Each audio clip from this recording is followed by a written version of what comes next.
Hey, if you are watching this, it's probably because you're trying to learn a language, but you've been struggling for a while and feel like whatever you try, nothing works for you.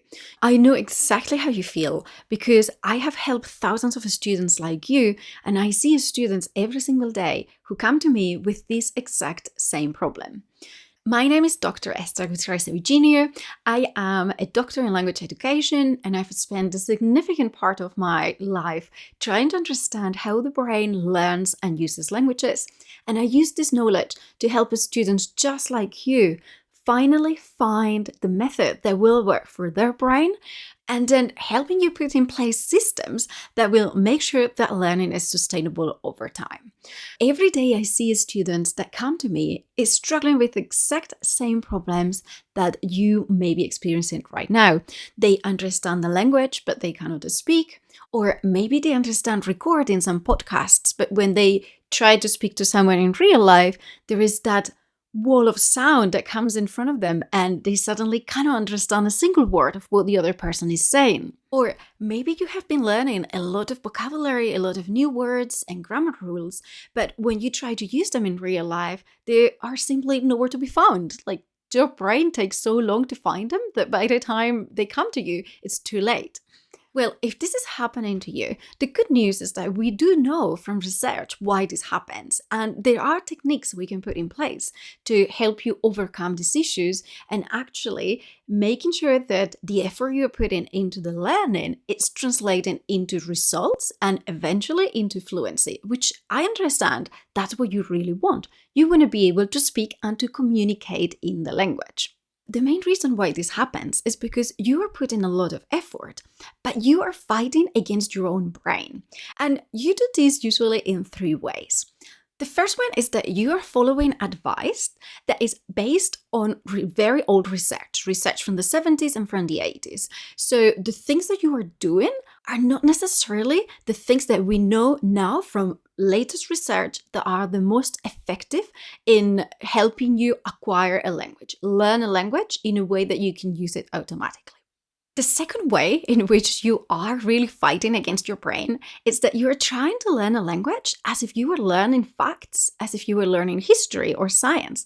You think you're just going to be exposed to something once, twice, and then you're going to remember them forever and be able to use them. And we know again from research that speaking a foreign language or a language in general, it's one of the most complex skills that the human brain is able to perform, but it is eventually a skill. And therefore, it makes sense that we approach it as a skill and that we leverage a lot of the research that has taken place in skill development in the brain so that you can actually develop that fluency over time rather than hoping for a miracle where you see something once and remember it forever. And on top of that, we know when you are developing a skill, there are a lot of things that are happening around it. There is your psychology, how you're feeling about it. There is your communication skills, your previous experiences of learning other languages or even your own mother tongue. And all of this, it's like a big bubble that is surrounding your language learning. And when you're just focusing on the language learning, you are ignoring the impact that all of those things are having on how your brain is processing not just the language, but also the learning process.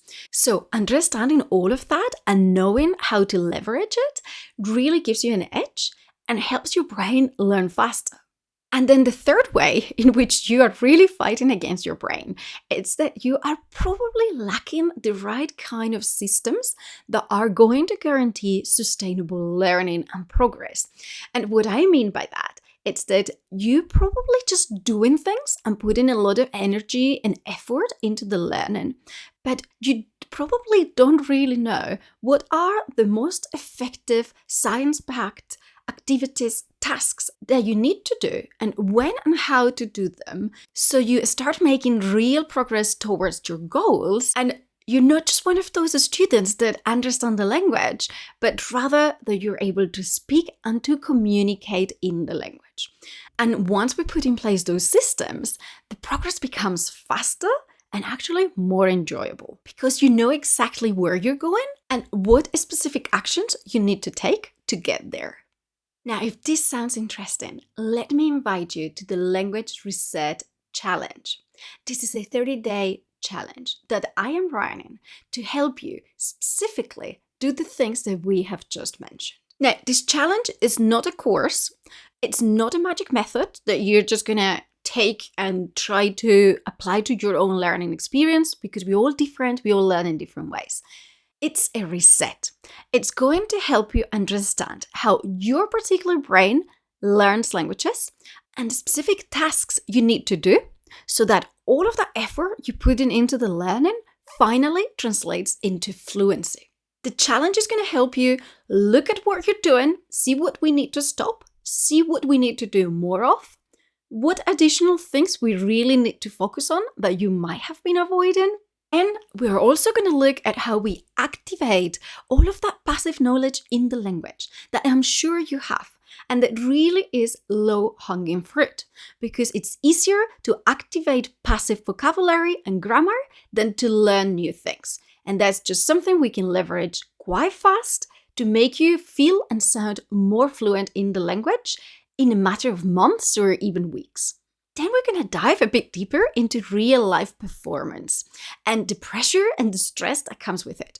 And we're going to look at different techniques and strategies from psychology and from neuroscience that we can apply straight away to overcome those challenges that do come when you try to use a language in real life, even when you are an extremely fluent speaker of the language and you've reached the highest, most advanced level in that language, like I have done in some of my languages. Bear in mind, I worked as a translator and as a conference interpreter for years. And then finally, in this challenge, we are also going to identify the best systems for you to start tracking your progress and to make sure that you're sticking to your learning day after day, no matter what happens in your life. And there are holidays and there are sickness and there are periods where you're not motivated. We need to make sure that learning continues even when all of those things happen. So if you decide that you want to join the challenge, throughout the 30 days, you're going to get a daily doses of guidance, insights, and tasks